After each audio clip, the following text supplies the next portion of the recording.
Puji Tuhan, salam sejahtera bagi Bapak Ibu Saudara keluarga GBDI LCD Magelang dan juga Bapak Ibu yang mengikuti Renungan 79 dimanapun kita berada.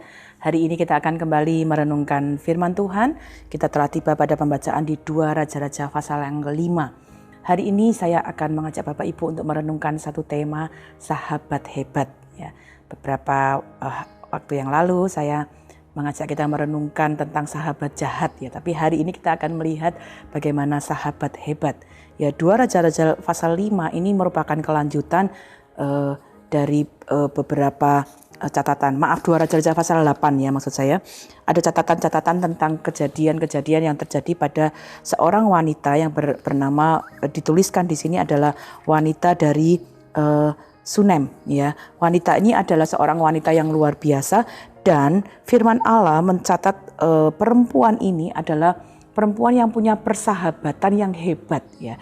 Dia mempunyai persahabatan dengan hebat dengan Nabi Elisa ya. Persahabatan seperti apa yang mereka lakukan? Bagaimana mereka menjadi sahabat satu dengan yang lain? Saya ingin kita melihat bagaimana persahabatan mereka di 2 Raja-Raja pasal 4 ayat 8. Kita lihat dulu 2 Raja-Raja pasal 4 ayat 8.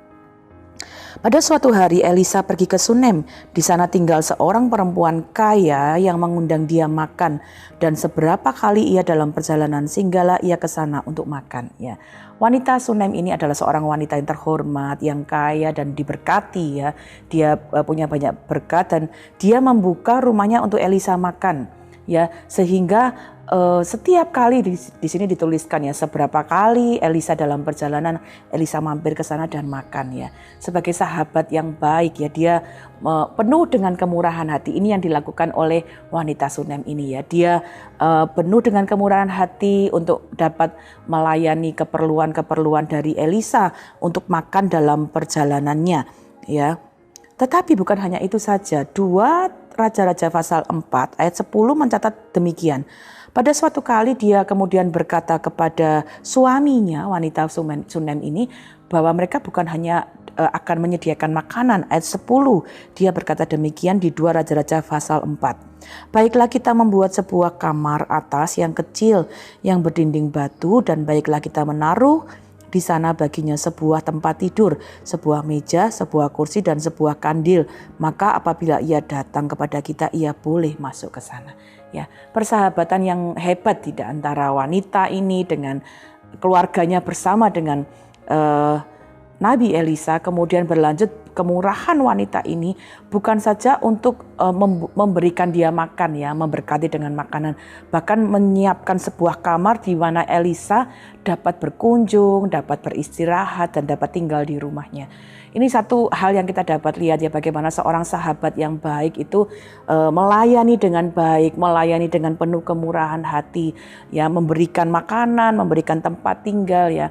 Sahabat yang hebat itu yang penuh dengan kemurahan hati melayani sehingga dapat membantu Elisa. Dia merasa sukacita, keperluan-keperluannya untuk sebagai sehari-hari ya, baik makanan, tempat tinggal juga dipenuhi. Nah, tetapi persahabatan ini kemudian berlangsung ya seterusnya ketika kemudian di dalam persahabatan ketika kemudian terjadi pertemuan-pertemuan, mereka dapat lebih mengenal satu dengan yang lain ya. Elisa kemudian justru ingin mengetahui ya apa yang kemudian menjadi keperluan dari wanita Sunem ini. Kita dapat temukan dalam 2 Raja 4 ayat 14 sampai ayat yang ke-16 ya. Ketika itu Elisa kemudian ingin tahu apa yang dapat ia perbuat kepada wanita ini. Ayat 14 di 2 Raja-Raja 4. Kemudian berkatalah Elisa, apakah yang dapat kuperbuat baginya? Jawab Gehazi, ia tidak mempunyai anak dan suaminya sudah tua. Ayat 15. Lalu berkatalah Elisa, panggillah dia. Dan sesudah dipanggilnya, berdirilah perempuan itu di pintu. Berkatalah Elisa, pada waktu seperti ini juga tahun depan engkau ini akan menggendong seorang anak laki-laki.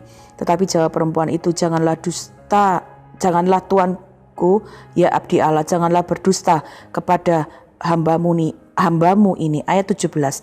Mengandunglah perempuan itu lalu melahirkan seorang anak laki-laki pada waktu seperti itu juga pada tahun berikutnya, seperti yang dikatakan Elisa kepadanya.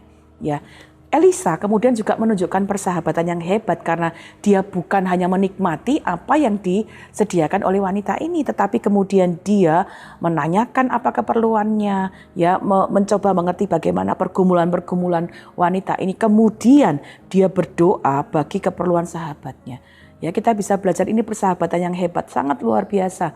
Bagaimana ada kemurahan hati dari wanita ini, tetapi Elisa pun bukan hanya menikmati kebaikan dari wanita ini, dia pun berdoa bagi keperluan sahabatnya. Dan itu tidak berhenti sampai di situ, ya. Betul Elisa berdoa dan wanita ini mendapatkan jawaban dari Tuhan, memperoleh seorang anak. Tetapi sesuatu terjadi pada anaknya.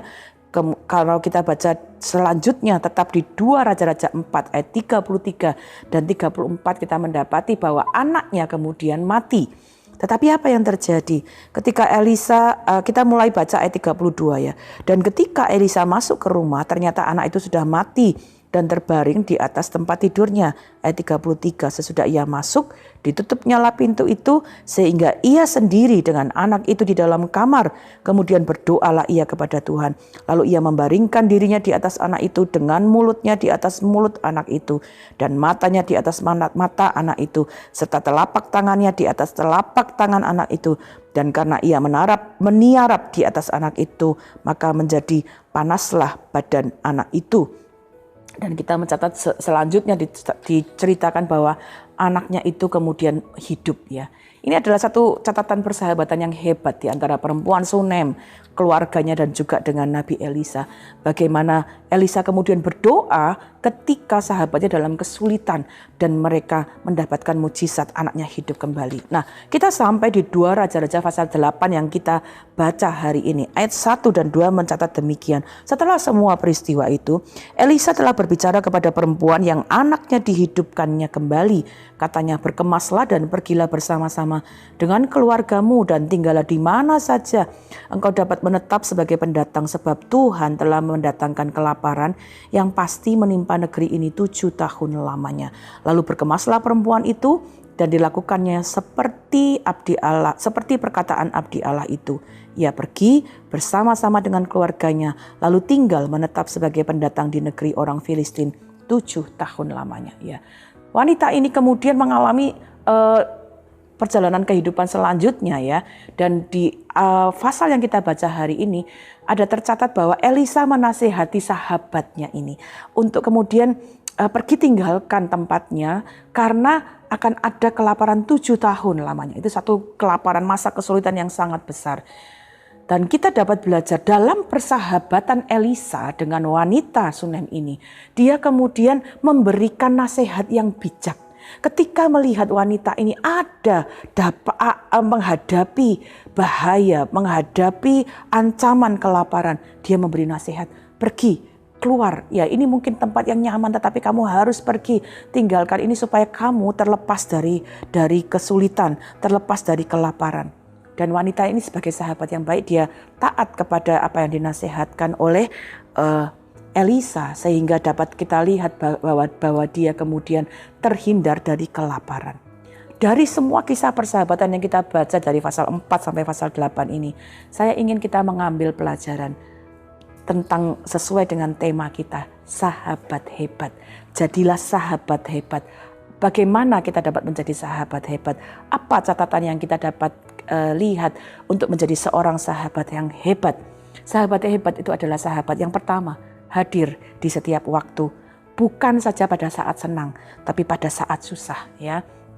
Elisa dengan perempuan di Sunem ini mengalami banyak persahabatan, waktu-waktu yang senang di mana Elisa diberi tempat tinggal, dijamu dengan makanan, itu tentunya saat-saat yang menyenangkan. Tetapi Elisa bukan hanya menjadi sahabat saat dia mengalami kesenangan, tapi justru dalam keperluan-keperluan yang dihadapi oleh wanita ini, kesulitan ketika anaknya mati, ketika harus menghadapi kelaparan, ya, Elisa hadir dengan penghiburan, hadir dengan doa, ya. Karena itu mari kita dapat menjadi sahabat yang hebat. Bukan hanya hadir saat senang, tapi bahkan saat susah kita melewatinya bersama-sama dengan cara apa? Memberikan dukungan, memberikan doa. Amsal 17 ayat 17 berkata demikian, seorang sahabat menaruh kasih setiap waktu dan menjadi seorang saudara dalam kesukaran.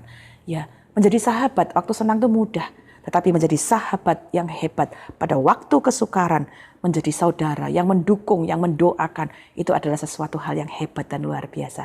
Karena itu jadilah sahabat yang hebat, bukan hanya pada saat-saat yang menyenangkan, tetapi bahkan saat-saat pergumulan pun.